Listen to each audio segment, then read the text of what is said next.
Muchas veces nos preguntan por qué género y por qué en otras diversidades, y se suele traer como diversidades más nobles desde el punto de vista de mucha gente, como la agenda de discapacidad, como una forma de no hablar de género y como que los temas de género ya no tienen cabida en esta sociedad occidental, al menos, que la igualdad haya sido alcanzada más allá de las estadísticas.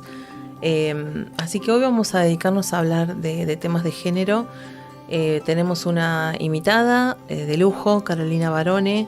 Carolina tiene una amplísima experiencia en gestión pública, temáticas de género, también con temas de todo lo que es fuerzas de seguridad. Es magíster en políticas públicas de la Universidad Austral, licenciada en Gobierno y Relaciones Internacionales, y actualmente es la subsecretaria de la Mujer en el Gobierno de la Ciudad Autónoma de Buenos Aires. Desterremos mitos, prejuicios, resistencias y sesgos. Seamos parte del cambio cultural. 50. Conversaciones sobre diversidad. Junto a Cintia González Oviedo. 50. Un podcast de Bridge the Gap. ¿Por qué la necesidad de hablar de género mucho más que otras diversidades? ¿Y por qué se dice que es la primera minoría? Bueno, esta es una pregunta muy típica en las organizaciones y una respuesta tiene que ver con el impacto que tiene que trabajar con la mitad de la población.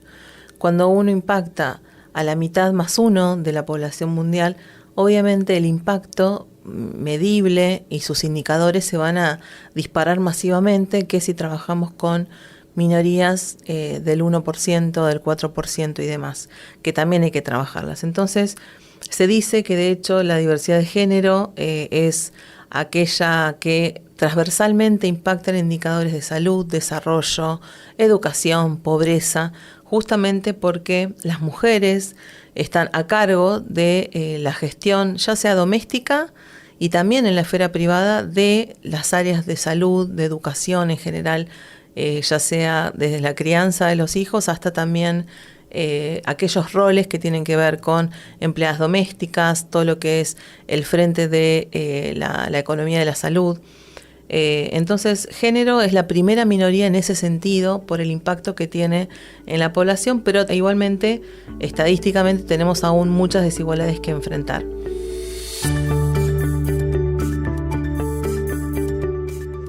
Algo que se repite también un montón dentro de las organizaciones como un sesgo es el hecho de que muchas personas a cargo de lugares de decisión ven opuesto el tema del mérito a los temas de género. Es decir, que hay una idea de que si una mujer llega por su género o la nombran por ser mujer, y aunque no haya sido por una medida así, el género, digamos, va en detrimento del mérito. Es como que si estás acá es porque en realidad te pusieron por un tema de corrección política.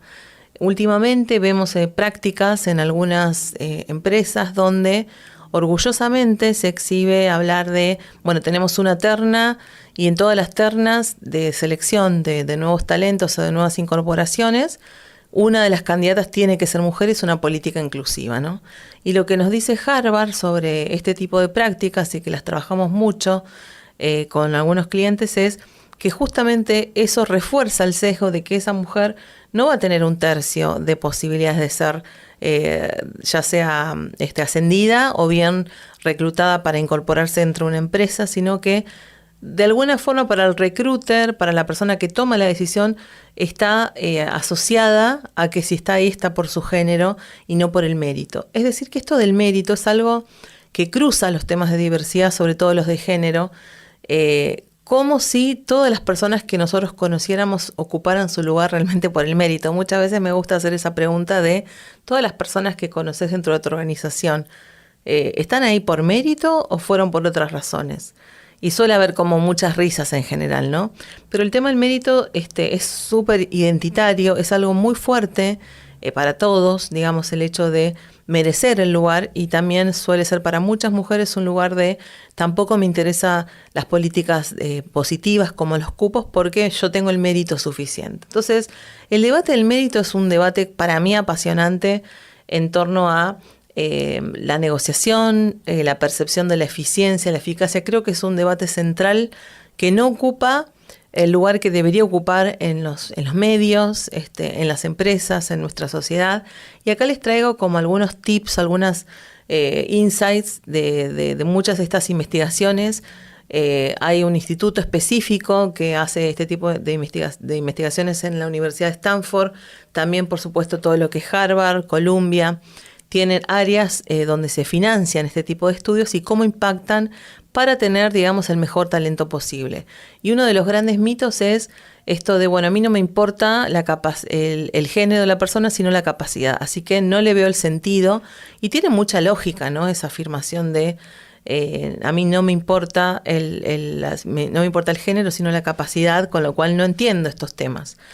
Y una de las cosas que nos dice Harvard, hay muchos estudios, pero uno de los estudios que a mí más me gusta es que querían medir comportamientos frente a una determinada situación estresora dentro de una empresa, y lo hicieron también a través de sensores. O sea que las personas durante el estudio tenían sensores, y lo que encontraron los estudios es que los comportamientos tenían la hipótesis de que las mujeres hacían cosas que evidentemente performaban por debajo de los varones, ¿no? Esta era la hipótesis. Entonces eso es lo que iban a contrastar con la empiria, es decir, con la realidad.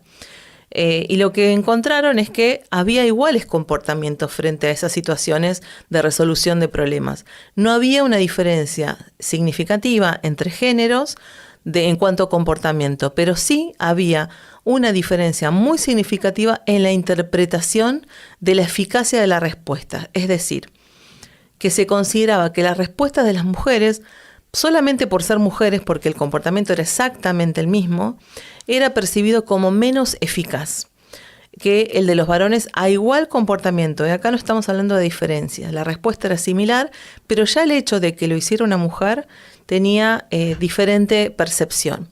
Es decir, que el mérito, la eficacia, la eficiencia, ¿no?, y el mérito por ende, por consecuencia, tenían una diferencia significativa solamente por la persona que lo ejecutaba.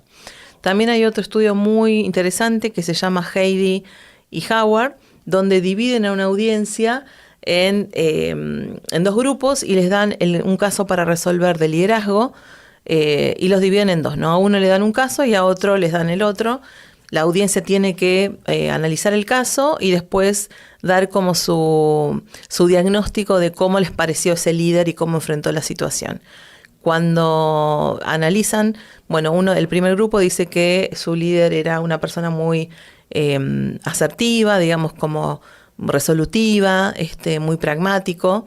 Y cuando van al segundo grupo, su líder era un líder un poco más agresivo, que carecía de algunas cualidades de empatía y que tenía algunos desafíos, digamos, en torno a este autoliderazgo para desarrollar de su performance. Cuando el estudio concluye, lo que informan es que en realidad los dos grupos tenían exactamente el mismo caso.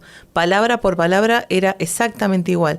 La única diferencia es que el primer grupo tenía a Howard y el segundo grupo tenía a Heidi. Es decir, que la percepción del género de la persona inconscientemente atribuía algunas características esperables o interpretadas muy positivamente como ser asertivo para un varón, pero ese mismo comportamiento, esa misma característica en una mujer era considerado de cierta agresividad. Es decir, que las expectativas de rol tienen que ver con las expectativas de género, son absolutamente inconscientes y van sesgando cómo es mi percepción, no solamente del mérito, sino de lo que yo espero del otro, de si es complaciente o no, y no somos objetivamente, y esto está cuestionando muchas prácticas de liderazgo y de recursos humanos.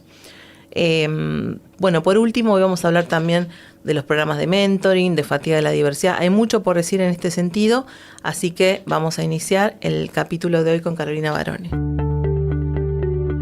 Bueno, para hablar de estos temas, hoy tenemos a Carolina Barone. Carolina es actual subsecretaria de la Mujer en el Gobierno de la Ciudad Autónoma de Buenos Aires. Tiene una amplísima trayectoria en temas de seguridad y género. Es licenciada en Gobierno y Relaciones Internacionales y magíster en Políticas Públicas de la Universidad Austral. Y recientemente nos va a contar también sobre su nuevo desafío laboral. Vamos a hablar con Caro de liderazgo femenino, vamos a hablar de género y poder. Y para empezar, Caro, me gustaría como hacer, una de las cosas que me gusta diferenciar es las políticas desarrollistas de mujeres. Muchas veces se habla de políticas mujeristas y de perspectiva de género, ¿no? Que también pasa en las empresas, esto de, bueno, vamos a hacer políticas para las mujeres, obviamente con inversiones, pero a veces no tienen perspectiva de género, sino que inclusive esas políticas muchas veces refuerzan un concepto de género, de que nos faltan cosas, de que tenemos que desarrollar capacidades, que a veces no es el diagnóstico correcto, ¿no? Así que, Caro, bueno, bienvenida a 50, que es el podcast donde hablamos de todos estos temas, una conversación súper llana, y tenés una noticia que contarnos, ¿no? Como para arrancar. Bueno, muchísimas gracias por la invitación. Sí, a partir de esta nueva gestión estaré a cargo de la Secretaría Nacional del partido político que yo integro, que es el PRO, así que seré la próxima Secretaria Nacional de Pro Mujeres. Hablabas de género y poder.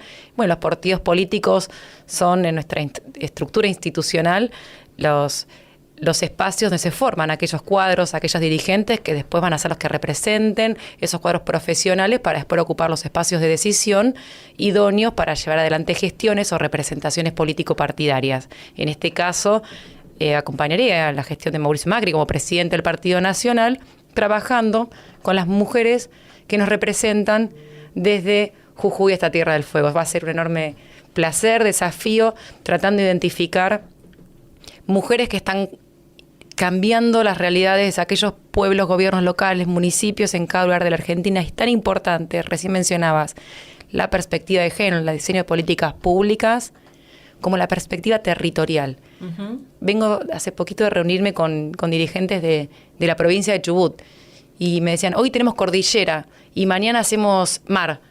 Claro, son 800 kilómetros, no es lo mismo la ciudad de Buenos Aires, total, que son 26 kilómetros de diámetro. Una perspectiva que uno de acá no entiende, Si ¿no? pensás una política de seguridad, recién mencionabas eso, un patrullero para un botón antipánico. Y no es lo mismo un centro monitoreo de Chacarita a Soldati que de Trelew a una localidad cordillerana. Bueno, son esas miradas distintas necesarias para pensar también esta perspectiva territorial, también la interseccionalidad migrante. Digo, todo eso se pone en juego siempre, la de pueblos originarios, en nuestra amplísima y diversa Argentina. Uh-huh. Bueno, así que ahí estaremos en este desafío, tratando de poner también valor en la voz de las mujeres con perspectiva de género, el diseño de esas políticas necesarias para nuestro país.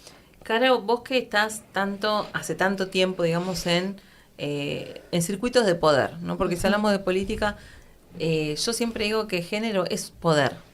O sea, género es hablar de poder, que no es hablar de género. O sea, cuando le cambias la palabra a poder, parece hasta más atractivo, ¿no? Hablar de género es hablar de poder. Uh-huh. Hablar de género es hablar de cómo se distribuye, se construye poder, cómo accedemos en forma desigual a recursos, a derechos. Entonces, yo siempre digo en la charla, miren qué diferente cuando a la palabra de género decimos que es hablar de poder, uh-huh, de cómo se distribuyen los recursos y ese acceso a los recursos. Y ahí todo llama la atención, uh-huh, porque ya no es un tema de mujeres, uh-huh, es un tema de acceso a recursos. Y ahí empieza la conversación a ser más enriquecedora.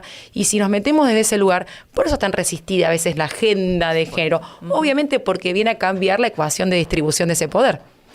¿Y cómo ves, digamos, hoy esa distribución del poder? Empecemos por las empresas, uh-huh, y después nos vamos a ir más a tu territorio todos los días. Pero ¿cómo lo ves en las empresas? Porque en las empresas también hay disputa de poder, los temas de género son resistidos, igual creo que hay como una oleada actual de mayor resistencia que hace 2 años atrás. Y también se asocia mucho, recién hablaba yo en la introducción del tema del mérito, y se habla mucho de género igual cupo, igual no tenés el mérito suficiente. ¿Cuál es tu diagnóstico? O sea, ¿qué es lo que vos ves en las empresas y después la dificultad de hacer lobby, ¿no? También. Todo es un tema de tiempos. Primero que a todas las mujeres nos atraviesan mayoritariamente el esquema de cuidados. Entonces hay mucho de ese tiempo destinado a tareas mayoritariamente asignadas a las mujeres. Después está la socialización de género. Fuimos educadas para ciertas tareas, uh-huh, y cuando nos encontramos ante situaciones de disputa de poder, no fuimos entrenadas para eso. Sí. Uh-huh. Entonces, negociar plata, negociar espacios de decisión. Se juega lo que tantas veces vos comentás, Sin, que son los estereotipos de género. De las mujeres esperan ser empáticas, sensibles, hogareñas, agradables, sonrientes. Y los varones ser aguerridos, proveedores, fuertes. De repente, una mujer aguerrida, fuerte, es una trepadora. Entonces, como no es una mujer valiente, ser ambiciosa para ser una mujer es una trepadora. Cuando un hombre es un ambicioso, es un valiente. Entonces, ¿cómo podemos empezar para poder pensar en los lugares de disputa de poder, en todos los procesos de mediciones? Por ejemplo, en las empresas, hay que empezar muchísimo antes. Hay que empezar a habilitar que a esas niñas a poder discutir y disputar esos espacios de decisión y que estén habilitados para ellas y que no van a ser sancionados desde la mismísima socialización desde esas infancias. Entonces, primero, es un tema de educación. Nos educaron para otra cosa. Tenemos que cambiar la forma de cómo fuimos educadas. Por lo tanto, es un tema cultural. Pero por otro lado, las bienvenidas políticas de acción afirmativas que vienen a incentivar que más mujeres ocupemos espacios de decisión. En la política fueron los cupos, después la paridad, que promovió que más mujeres accedieran a espacios de decisión. Bueno, las empresas de a poco también están poniendo incentivos internos a través de diferentes estrategias. Por supuesto resistidas, pero si vamos a las cifras, solamente el 3% de los directorios de las 1.000 empresas que más facturan en Argentina están presididos por mujeres. Cada vez que a mí me dicen, bueno, pero no se les fue la mano con esto de los cupos. Sí. El 3% cuando son empresas que trabajan y proveen para todo el país, cuando más de la mitad de la población somos mujeres. Por lo tanto, solamente el 3% ocupamos el espacio de decisión en el caso de la política, decisiones que imparten sobre todos. Y las empresas que también le van a vender productos y servicios a toda la población. Entonces ahí empieza poder contar lo que nosotras sí estamos convencidas, que la diversidad enriquece y que la verdad realmente es un buen negocio. Ahora vamos al fútbol, que me encanta la arena del fútbol como metáfora para esto. Dale. Hasta que eso pase y se haga carne, hay que convencer, hay que militar. Por eso es tan importante que, primero, que las mujeres que estén en esas compañías estén formadas y crean en esto. Identificar varones aliados también en eso, y de cómo esta distribución del tiempo y del poder y del cuidado también los afectó de alguna forma. Yo siempre digo, yo en el esquema de seguridad trabajaba con prefectos, con policías, con comandantes, y ya algunos que eran aspirantes a directores nacionales, a dirigir la fuerza. ¿Y cuántas veces llevaste a tu hijo a la escuela? ¿Cuántas veces en un acto viste un acto escolar? Nunca. Y ahí se quebraban. Entonces, cuando hay una parte en la que también esa distribución generó costos. ¿Cuántos días de cuidado? 2. Y ahí eso también empezar a sumar a esa nueva generación en este esquema. Vuelvo a traer el tema de los cuidados porque me parece que es el eje de todo. ¿Por qué tiene que ver con el tiempo? Yo cada vez que esto del networking o el espacio de lobby, cada vez que arranco tenemos espacios de decisión. ¿Vos sos mamá? Yo soy mamá, a los 23 años fui mamá. Por supuesto eso cambió mi vida, como nos pasa a muchas. Sola aparte, porque mi familia estaba en Santa Fe, yo estaba en Buenos Aires, eso generaba que mi esquema de cuidados era contratado. Sí. Y la culpa también, como opera esa culpa de dejar a tu hijo al cuidado de otros para vos tener que ir a trabajar. Lo bueno es que también en mi esquema de educación, en mi familia, mi mamá, mi papá, mi mamá iba a trabajar, maestra y trabajaba, y a ella le decían, Silvia, vas a trabajar y vas a cambiar plata. Totalmente. ¿Por qué no te quedás cuidándote en casa los 3 hijos? Y ella trabajaba en una escuela para poder pagar la cuota de la escuela para que los 3... literal, ella trabajaba a cambio de poder pagar la cuota de la escuela, pero eso generó que hoy... Tenga su jubilación. Tiene su jubilación. Totalmente. Y tiene 3 hijos que somos los primeros universitarios de nuestra familia. Entonces hubo un cambio, una inversión. No es cambiar plata, pero todos esos conceptos, desarmarlos. Hubo, en mi caso, una mamá valiente que se animó a ir contra esa cultura. Pero bueno, eso no está dado naturalmente. Esta cosa naturalmente pasa. No. Hubieron algunas valientes que fueron en contra de la corriente en algún momento. Tal vez se nos parece un poco más frecuente esto, no está dado naturalmente. Son necesarias ciertas políticas que aceleren estos cambios. Totalmente. En la política lo vimos. Si hace apenas 30 años el Congreso de la Nación está integrado por menos de 5%. Aquellas legisladoras como Florentina Gómez Miranda que impulsaron la primera ley de cupos del mundo, que fue no sabía que era la sí, primera. en 1991. La primera ley de cupo del mundo fue en Argentina. Argentina es muy pionera. Muy pionera, sí. A mí me parece Sí. espectacular nuestras mujeres. Ninguna de ellas fue reelecta. El costo para ellas, nos dieron derechos a todas las que elegimos la política como una vocación de vida, pero ninguna de ellas fue reelecta. Hubo una sanción. Ser valientes en esto, a veces aparecen los que conocemos como correctivos. Sí, exactamente. Hay que ser, y digo, qué responsabilidad tenemos las mujeres de acompañar amorosamente a aquellas que han bajado. Acá hay algo que mencionaste que muy casualmente lo agregaste al final. Hay una frase de Margaret Albright, creo que es, hay un lugar, ¿no? ¿Cómo es? Hay un lugar especial en el infierno. Hasta en eso también tenemos como un lugar especial las mujeres, que nos ayudan a otras mujeres, tienen un lugar especial. O sea, hasta eso también es terrible. Y hay un estudio que voy a hacer un reel estos días sobre eso, que dicen que el 70% de las mujeres sufrieron bullying en su espacio de trabajo por otras mujeres. Entonces, un poco, a veces cuando se habla de género, se habla mucho de, para la gente que no sabe de género, ¿no? Bueno, las mujeres como que ya por ser mujeres les crees, son como, no sé, como puras, que nada que ver además. Pero hay como mucha confusión con estos temas. ¿Qué viste vos que sos una mujer que disputa espacios de poder hace mucho tiempo, en arenas masculinizadas, respecto a otras mujeres y esto de la bandera de género, ¿no? Porque también hay cierto orgullo a veces de, no, yo llegué acá por mí misma, sin necesidad de nada, o el tema de género. Hay como cierto, yo noto a veces un orgullo de, no soy feminista, sino, ¿no? ¿Qué ves con eso? Son muchas ventanas abiertas al mismo tiempo. Primero, la lapicera todavía la tienen los varones. Uh-huh. Mayoritariamente la lapicera la tienen los varones. Y muchas de las mujeres que llegaron, que son contadas con los dedos de una mano, llegaron sobreadaptándose o con conductas súper masculinas. Digo, tuvieron que hablar, posar, hacer, vestirse para entrar en ese código. Primero por ese lado. Todavía la lapicera la tienen los varones. Las mujeres no discutimos a la par la política. O muchas veces lo que pasa es que decimos algo importante que vale la pena levantar, no te escuchan, y un varón que lo escuchó lo levanta él con su propia voz. Es decir, para eso lo dije yo. Sí. Recontra pasa eso. O que estás negociando un lugar de decisión, me dice, pero vos no tenés marido, o tenés... Y no, la verdad que no. Preguntan por tu vida personal. Preguntan por tu vida personal. No, bueno, eso va a ser más difícil entonces. Es como que te tiene que también validar una pareja. Si no estás formada en esta primero pareja heterosexual con hombre poderoso al lado, como sola. Y digo, te lo digo como conversando con mujeres. Te han preguntado eso, otras mujeres incluso. Sí, pero veo también varones. Digo, primero te juegas a la vida personal totalmente en juego. Si sos linda, si sos flaca, si sos alta, si sos... Totalmente. Primero la imagen, tu vida personal. Y si elegís estar soltera o estar sola o lo que se te cante, ¿por qué? ¿Por qué? Uh-huh. Porque quiero, qué sé yo. Digo, la elección de eso, ellos no se andan preguntando por la vida cómo andan en su vida personal. Bueno, eso es un tema. Después el tema de la violencia política también, ¿no? Decía el bullying que mencionabas que viene otras mujeres.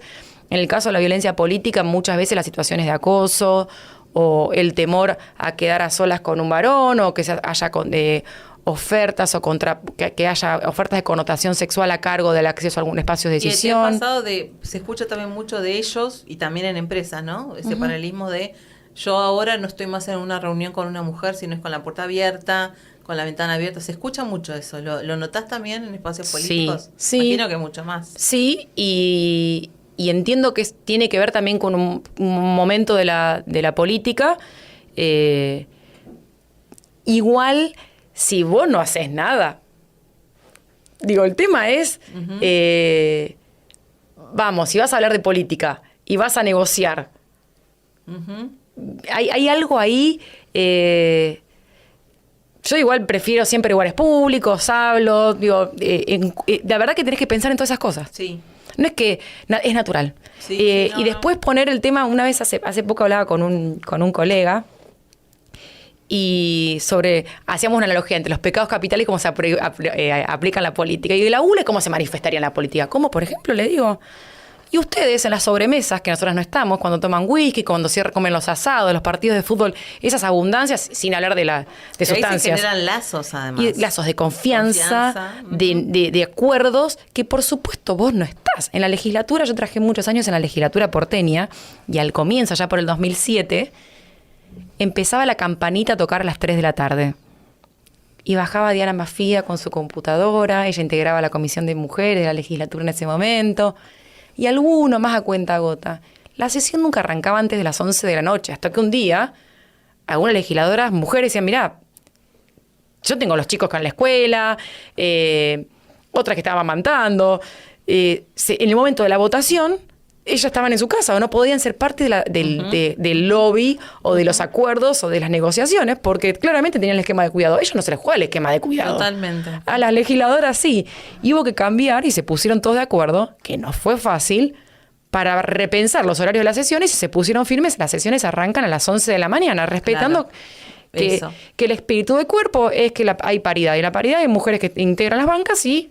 Que no es solamente lo cuantitativo, sino las condiciones. Las condiciones en las que pueden también ejercer ese lugar de poder. Y sobre mujeres, esa competencia. Una vez una amiga me hablaba del síndrome de la abeja reina, ¿no? Sí. Que llega una. Sí, Y hasta que esa no se cae, no puede llegar la segunda. Tenemos que cambiar ese esquema. Pero además la abeja reina, vamos a contar a la audiencia un poco, el síndrome de la abeja reina habla de esas mujeres que son excepcionales, porque son las únicas o una de las pocas que están en espacios de poder muy masculinizados, pero de alguna forma le gusta estar en ese lugar y refuerza los lazos con los varones, y no apoya del todo a las mujeres. A veces muy claramente no apoya a las mujeres. Y eso lo vemos en todos los ámbitos, ¿no? Entonces esta abeja reina refuerza esos lazos y a veces es la encargada de no abrir oportunidades para otras mujeres. Seguramente a tu audiencia se le están ocurriendo un montón de nombres. Total. Así. O les ponen más requisitos inclusive. Exacto. Entonces digo, ahí nuestra tarea para las empresas, para los esquemas de poder político, seguramente hay mujeres con talento que están ahí esperando esa oportunidad, que seguramente se les está pidiendo más maestrías, más idiomas, más tiempo, más incondicionalidad. Bueno. Que ellas mismas dicen, bueno, me falta capacitarme, por eso es que no llego. Y a veces o la mayoría de las veces las condiciones no son de que te falta capacitación o que te falta eso, sino que los que ocupan esos espacios de poder tampoco, si vas a ver la capacitación, en general no tienen la misma capacitación que las mujeres, esto también está medido, sino que lo que hicieron fue, digamos, políticamente, y cuando no es política hablamos también dentro de las empresas, sí. La influencia, operaciones, los lazos, las charlas. Todo ese lobby, digamos, que es lo que te lleva a lugares de poder. Caro, vos participaste también mucho de programas de mentoring. ¿Qué opinas al respecto? ¿Sirven, no sirven? Hay algunos que sí, otros que no. Sirven. Por lo menos en mi experiencia sirven, por eso cada vez que mi primera experiencia en mentoring fue como aprendiz, como mentí, tenía 21 años, y al día de hoy, ya con 37 años, cuando tengo que tomar una decisión importante, cuando tengo esas ideas que se abren, qué camino seguir, vuelvo a llamar a mi primera mentora. Y se armó una amistad que hace que sea siempre un lugar de confianza, como de seguridad. Y viceversa, lo que tiene el mentoring me parece enriquecedor es que primero hay una relación de mentor-aprendiz, pero después se genera es un ida y vuelta. Ella también vio todo tu recorrido, sí, ¿no? Yo tengo mi hija, me conoció embarazada, o sea, conoce todo de mi hija, hoy tiene 14 años, entonces me vio toda la vida, y eso construye un vínculo, pero las veces que tuve que tomar decisiones importantes, por ahí son 2 años sin hablar, la llamo, y viceversa.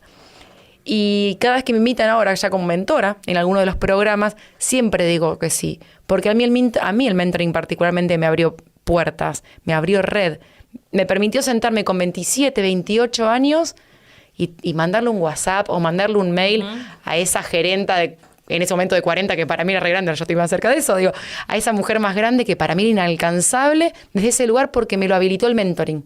Entonces, creo que eso es un lugar seguro. En el cual se equilibran, se achican las distancias y que te lo habilitan, porque también el mentor o mentora accede a eso.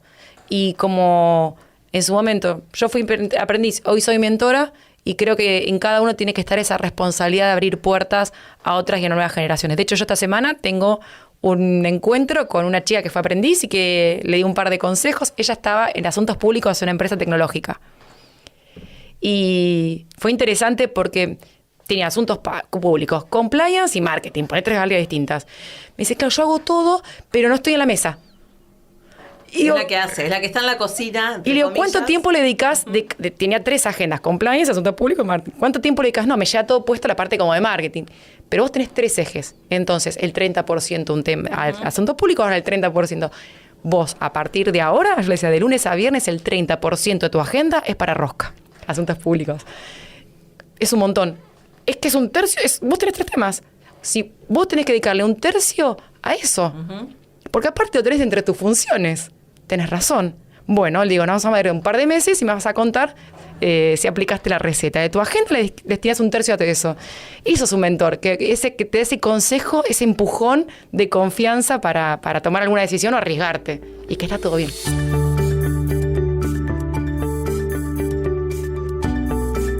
Caro, estuviste hablando un poco de esto de la agenda de cuidados que atraviesa y es central en la agenda de género. Hay como algunos también estudios, vos debes saber mucho más y seguramente trajiste estudios al respecto, sobre los condicionantes, es decir, las barreras o condicionantes económicos de las mujeres para insertarse al mercado laboral, en primer lugar, que habla de la brecha de género. Hace un rato hablábamos de la abeja reina y pensando en este tema me acordaba de una campaña que hicimos sobre brecha de género donde, típica diálogo, o sos madre o sos profesional, ¿no? O sea, un paradigma. Yo creo que murió, pero la realidad es que lo escucho todo el tiempo. Sí. Y de mujeres a otras mujeres, ¿no? Yo tuve que elegir o mi carrera o la maternidad que yo quería, y bueno, vos también vas a tener que elegir, ¿no? Esto es lo que nos toca. Algo que parece antiguo, pero sigue estando. Y además el hecho de que con cada hijo, o sea, con la maternidad nos empobrecemos, pero además con cada nuevo hijo, esa brecha también aumenta. Es decir, que suele ser exponencial. ¿Qué datos tienen desde la Ciudad de Buenos Aires, datos nacionales? ¿Cómo estamos? Mira, la Ciudad de Buenos Aires ya lo que hace es medir un montón. Así que quienes nos están escuchando, tenemos un sistema de indicadores de género y la encuesta de uso del tiempo. Y ahí van a encontrar dato actualizado en forma anual con todos estos indicadores. Hace muy poquito, ahora 2 meses, salió nuestra última encuesta de uso del tiempo, que dice varias cosas. Entre esas que tenemos, bueno, que trabajamos el doble de horas en cuidado, que eso ya era un título que ya lo teníamos. Lo novedoso de esta encuesta de uso del tiempo es que las mujeres de la Ciudad de Buenos Aires producimos el 13% de la riqueza de la Ciudad de Buenos Aires y no es remunerada. Imagínense. Del total de la riqueza. Del total de riqueza que produce la Ciudad de Buenos Aires, que es la ciudad que genera muchísima riqueza en nuestro país, casi el 24% del Producto Interno de todo nuestro país. Sí. Es un montón de miles de millones de pesos. ¿Qué actividades son? Servicios, no, en este caso, trabajo no remunerado. Claro. Trabajo doméstico no remunerado equivale al 13% de la riqueza, que si le tuviéramos que poner un valor, es un montón de plata que no estamos recibiendo las mujeres de la ciudad en ese tiempo de trabajo no remunerado. Que Nación lo había hecho a través de la Dirección de Políticas en Economía. Había recibido premios, ¿no? A nivel mundial, la política. Sí, porque pudo medir por primera vez que ese 16% del PBI nacional era el trabajo doméstico no remunerado. Sí. En la Ciudad de Buenos Aires es el 13% de la riqueza de la ciudad es no remunerada. Entonces, primero es un dato. Tenemos mucha plata que no recibimos por trabajo que hacemos. Que se traduce, como vos decías, en brechas de acceso a empleo y brechas económicas. La ciudad lo que tiene, a diferencia tal vez de otras jurisdicciones, es que tenemos la brecha de empleo y de salarial más baja del país. La tenemos. Nuestra brecha de empleo es del 6%, cuando casi el promedio nacional es del 20%. Claro. Y la brecha de tasa de actividad entre varones y mujeres es del 6% solamente de diferencia, y en el caso de empleo y en el caso de brecha salarial del 14%, cuando el promedio nacional es del 25%. Hay otras condiciones en la ciudad combinadas con la cantidad de infraestructura de servicios de cuidado, nivel socioeducativo, tenemos la tasa más alta de terminal educativa, la tasa más baja de embarazo adolescente. Hay un montón de factores que inciden en eso, pero no es natural, sino que hay decisión, en este caso del Estado, de invertir en esa infraestructura social, en el caso de cuidado, o las escuelas con doble jornada escolar, entonces ir hacia más esquema de doble jornada escolar. Todo eso va haciendo a poder las mujeres distribuir mejor ese tiempo. Y algo interesante que dio nuestra última encuesta de natalidad es ya no da tasa negativa de natalidad. O sea, hay más gente envejeciendo que niños naciendo, que es una tendencia mundial, sí. Pero hoy en la Ciudad de Buenos Aires, en menos de 10 años, el promedio de chicos nacidos por familia era 2,4 y 1,3. Ah, mirá, ¿en 10 años? En 10 años nada más. Y esto también nos pone a los que diseñamos políticas públicas, si antes pensamos en cómo hacer más jardines de infantes o guarderías o espacios de cuidado de infancias, tenemos que pensar nuevos espacios también de cuidados para adultos mayores, para personas mayores, o nuevos esquemas de recreación o de entretenimiento o de difusión o de bienestar. En envejecimiento activo, pero tenemos que nos obliga permanentemente a repensar, porque también la no noticia es que ese esquema también de cuidado para personas mayores también va a recaer en las mujeres. Entonces, sí o sí, sigue recayendo históricamente, pero va a pasar cada vez más, porque vamos a tener más expectativas de vida. Así que en materia de indicadores y de número, la noticia es: producimos el 13% de la riqueza no remunerada. Nacen menos niños, tenemos una tasa de natalidad negativa, tenemos que empezar a pensar en esquemas más de cuidados de personas mayores que de infancias. Sin embargo, nuestras tasas, aunque tenemos brechas, son más equitativas, tal vez, más chicas que en otras jurisdicciones donde hay más dificultades. Sé que tiene una iniciativa que se llama Pares, que apoya a las empresas en los temas de igualdad de género. ¿Qué ves? ¿Hay interés? ¿Se están haciendo acciones cosméticas todavía, digamos, o hay ganas de modificar? ¿Hay varones de poder en esos espacios, en Pares, o qué áreas vienen? Mira, hay de todo. Las empresas que son parte y organizaciones también, hay también federaciones deportivas, sindicales, quienes están genuinamente en la iniciativa. Y agradecen muchísimo, se nutren un montón.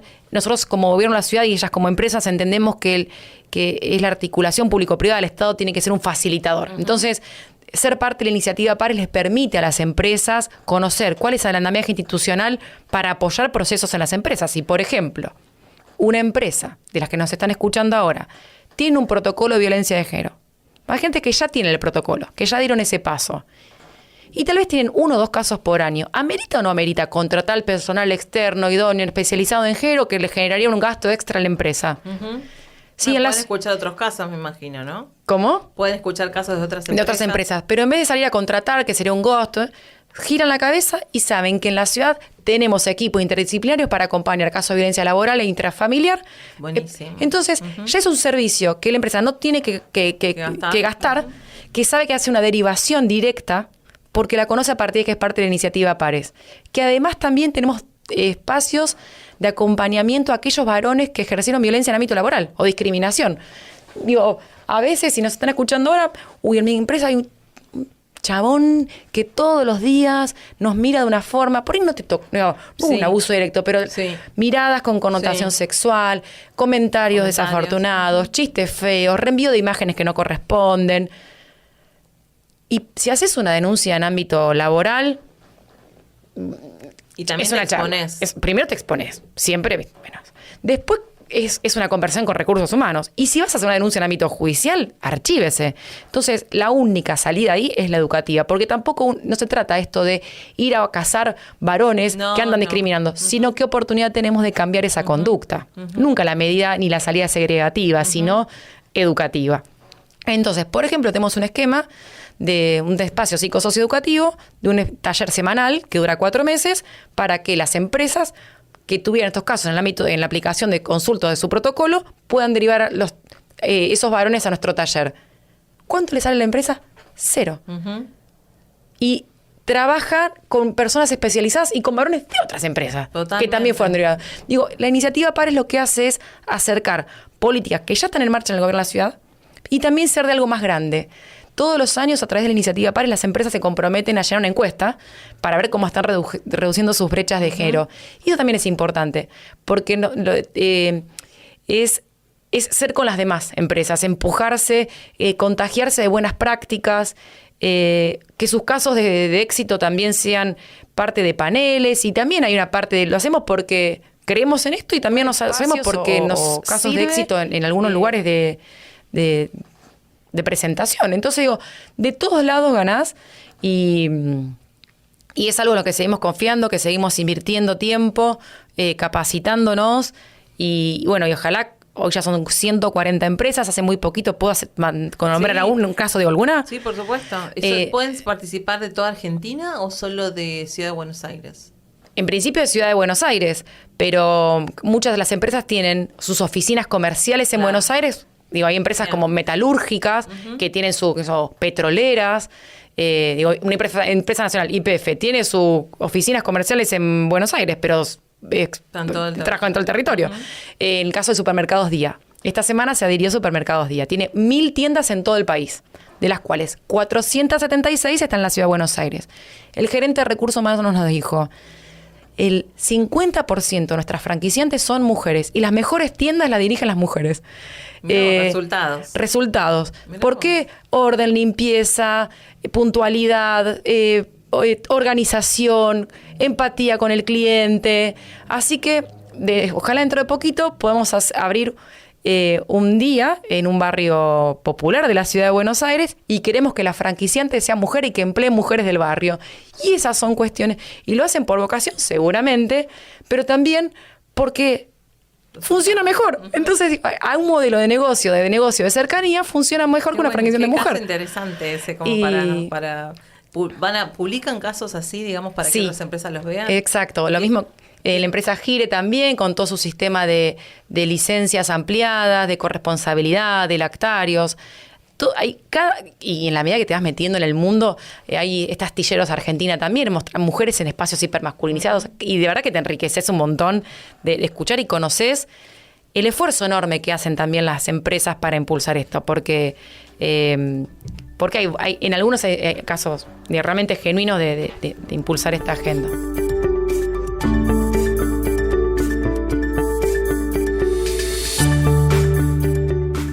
Te voy a hacer las dos últimas preguntas. Bien. En empresas, ¿qué notaste en estas encuestas, digamos, que vienen haciendo? ¿Qué avances podemos contar? Estamos en un contexto recesivo, digamos, pero ¿qué sentís que ha sido el desafío antes y hoy estamos como en otro lado en el mundo de empresas? Avances. Primero que hay más mujeres trabajando en relación de dependencia, hay más mujeres empleadas. Digo, más mujeres nos tocamos la puerta del ámbito, eso se ve una tendencia ya de los 90, que hay más mujeres participando y es menos más frecuente encontrarse compañeras de trabajo mujeres, sobre todo en espacios que antes eran exclusivamente reservados para varones. Seguimos viendo eso, que bienvenido eso y que llegó para quedarse. Las mujeres además tienen mayor terminalidad educativa, mayor terminalidad universitaria. En ese sentido, la inclusión laboral de mujeres en el mundo del trabajo sigue creciendo. Eso es una buena noticia. Me parece que no es tanto de las empresas, sino que es más de la social. Obviamente la empresa es parte de eso. Habilitadas algunas conversaciones, los mal llamados chistes. ¿Un crecimiento de eso? Sí, sí, hay algo ahí de... ¿Viste no la palabra no sería el mercado de lo que no en las empresas, pero ese mega discurso de odio, esa cosa de que se empieza a habilitar más. Uh-huh. Eso, enhorabuena lo construido. Me parece que hay que ser muy inteligentes en sostener lo construido, en sumar varones aliados en eso construido, en cuidar lo que tenemos hecho, que no ha sido en vano. Y veo hoy, por ejemplo, en la fecha reciente del Ni Una Menos, o en el 8M, más allá que sean fechas emblemáticas, vimos que son fechas que ya penetraron la sociedad. Es muy difícil, si aún como corporación no te querés sumar la fecha, y tus trabajadores y trabajadoras están metidas en esa fecha. Uh-huh. Entonces digo, si no sería estar completamente divorciado de esa realidad que las atraviesa. Y si en algún momento... Pero pasa, la realidad siempre se impone. En la encuesta, hace muy poquito, se presentó la encuesta de prevalencia de violencias de hogares en la Ciudad de Buenos Aires, que le preguntamos en una muestra de 4.200 hogares de la ciudad. específicamente era sobre violencia doméstica. Y 1 de cada 2 hogares relevados, la mujer que nos respondió, afirma haber atravesado algún tipo de violencia a lo largo de su vida en ámbito doméstico. La mitad de la población de la ciudad de Buenos Aires afirma haber atravesado algún tipo de violencia psicológica, económica, física, obstétrica a lo largo de su vida. Entonces no es un tema marginal, que le pasa a algunas, que no nos toca. Sí o sí, si liderás equipos en las empresas, en la política, en federaciones deportivas, tenés que estar preparado para saber escuchar, detectar, acompañar esas situaciones. Porque no es, la problemática. Si somos la mitad de la población de la ciudad de Buenos Aires que pasamos por estas situaciones, y me incluyo, es un montón. No es un tema marginal. La diferencia de esta encuesta de prevalencia a la anterior, que me parece lo más interesante, es que en 5 años un 40% más nos animamos a hablar o a tocar alguna de las puertas del Estado.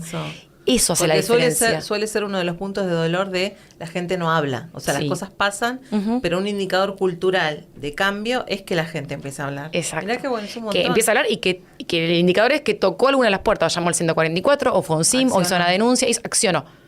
O fue una organización de la sociedad civil, accionó. Eso nos marca de que estamos ante un cambio de era. Y esto lo dijo... Dice, la encuesta lo acabamos de publicar y fue relevado hasta diciembre del 2023. Por lo tanto, es lo que está sucediendo. Más allá que como clima de época se ve esta agenda golpeada, la realidad, siempre se impone. Y se impone con esto que te estoy diciendo. Nos animamos más a hablar, nos animamos más a conversar. Ese Hay cambio menos tabú. social no puede ir para atrás. No puede ir para atrás, no va a ir para atrás. No lo vamos a permitir nuestras hijas que vayan para atrás. Totalmente. Y nuestros hijos tampoco. Entonces hay algo ahí que no se puede ir para atrás con algo que ya se hizo parte nuestro. Y eso me parece que es la mejor noticia de todo esto. Claro, para terminar, primero si querés dejar unas redes sociales, sobre todo de estas iniciativas y demás, debe haber en todos los países, no sé si hay, pero debe haber muchos, sé que en algunos países hay iniciativas similares, pero deben tener un montón de recursos publicados, eso por un lado. Y si vos, como mujer, que transitaste espacios súper masculinizados de poder y estás cada vez conquistando más lugares, ¿qué sentís que fue fundamental en tu caso, para que nos escuchen otras mujeres que son ambiciosas, que está buenísimo, que quieren progresar y que se encuentran en estos espacios donde parece que no tenés lugar, para crecer? ¿Qué dejarías? Buenísimo. Primero, saber poner límites y después exigir lo que queremos que sea nuestro. Pelear. Dos puntos súper difíciles Re difíciles. Desde lo educativo. Yo tengo que aprenderlo. El calor que me daba defender lo que yo me merecía por mi propio trabajo y esfuerzo era un montón, porque yo ya sentía que estaba paga por el lugar que tenía. Yo decía, no, pará. Yo hice mucho más que el que está al lado. Quiero más. Y disputar eso, pelear eso, argumentar eso. Y en algún momento, si no, pegar el portazo. Primero, ponerse el valor del trabajo. Ponerle valor al trabajo. Esta cosa, no trabajar gratis. Bueno, si no te da plata, que te dé poder o te dé tiempo, te dé las 3 cosas. Pero gratis no. Primero... Que haya un intercambio. Que haya un intercambio, porque es tu tiempo. Y el tiempo es lo más sagrado. Entonces, ese tiempo fue invertido. Cada una en lo que... Algunas en la empresa, otros en la política. Entonces, primero exigir ese lugar. Primero decir que lo querés. Porque no va a llegar por osmosis al lugar de poder. Primero decir que lo querés. Yo quiero este cargo. ¿Estás loca? No, yo quiero ser... Tengo compañeras que me dicen, yo quiero ser gobernadora. El caso fue muy... Tengo una anécdota de una amiga, que hoy es vicegobernadora. Me dijo, yo quiero ser vicegobernadora. Yo la miré. Lo declaró. Lo declaró. Dije, vos estás loca, gracioso, ¿no? Voy a ser vicegobernadora. Es que lo vas a hacer. Y lo fue. Y otra amiga ahora, que yo voy a ser gobernadora. Bueno, vamos con vos. Pero si vos no crees que lo podés hacer, primero decretarlo. Yo quiero ser vicegobernadora, quiero ser gobernadora, quiero. Eso, o sea, quiero este cargo. Hay una vacante, lo quiero. Primero decir que lo querés, después pelear que lo querés. Y si hay otro, bueno, discutámoslo. Discutir. Me parece que la parte de discutir, ponerle palabra a eso. Y no arrugar. Muchas se amedrentan con esos 2 puntos. ¿Qué te parece? ¿Y ¿sabes qué? También practicarlo antes. Digo, tampoco era improvisada, porque como no nos enseñaron a hacerlo antes, prepararte para ese momento. A mí me pasó hace muy poco tener que discutir algo. Y yo tengo terapia una vez por semana, que para mí es un lugar recontra, como indispensable. Y hicimos como un role-playing con mi terapeuta. Y fue genial. Ella se puso, era yo, y yo era la que, supuestamente, la que tenía que hablar. Y estuve, encontrar un esquema de aprender qué hacer en ese... Y si me dice esto, respóndele con aquello. Tac, tac, tac. Porque, bueno, en algún lugar hay que aprenderlo. O alguna colega que ya pasó por esto. A mí me encanta dedicarle mucho tiempo a eso cuando vienen a hacer preguntas y decirle esto, que si no te dan esto, querés esto. No te vayas con las manos vacías, le digo. No te vayas con las manos vacías. Claro, ¿querés dejar las redes? Sí. El BA, como Buenos Aires, BA.mujer, van a encontrar la iniciativa público-privada Pares. El programa Ellas Lideran de vinculación federal con mujeres líderes de todo el país. Somos más de 4.000 mujeres de diferentes sectores productivos de la Argentina. Todas las herramientas que tiene la ciudad para acceso a turnos médicos, educación, oficios, formación. La verdad que violencias. Hay un montón de herramientas que están todas ahí en BA Mujer y el mío es Caro Varones. Así que también bienvenidas a aquellas que quieran hoy conocernos y ahí vamos a estar para acompañar. Gracias, Caro, por haber participado de 50. Hay mucho más para conversar. Vamos a ver la segunda temporada, que seguramente va a ser video podcast para ampliar, pero bueno, te quiero agradecer y sobre todo por todo el trabajo que hacen de gestión, de tener datos, estadísticas, que eso nos sirve un montón de argumentos después al momento de argumentar el porqué de estas acciones, ¿no? Así que bueno, muchas gracias, Caro. Gracias a vos, Cintia, y bueno, un placer haber sido parte de esto. Si te interesa ampliar sobre estos temas, si tenés algunas consultas, ya sabes dónde contactarnos. Así que acá estamos a disposición para seguir trabajando en profesionalizar y ampliar esta mirada en nuestros países. Desterremos mitos, prejuicios, resistencias y sesgos. Seamos parte del cambio cultural. 50. Conversaciones sobre diversidad. Junto a Cintia González Oviedo. 50. Un podcast de Bridge the Gap.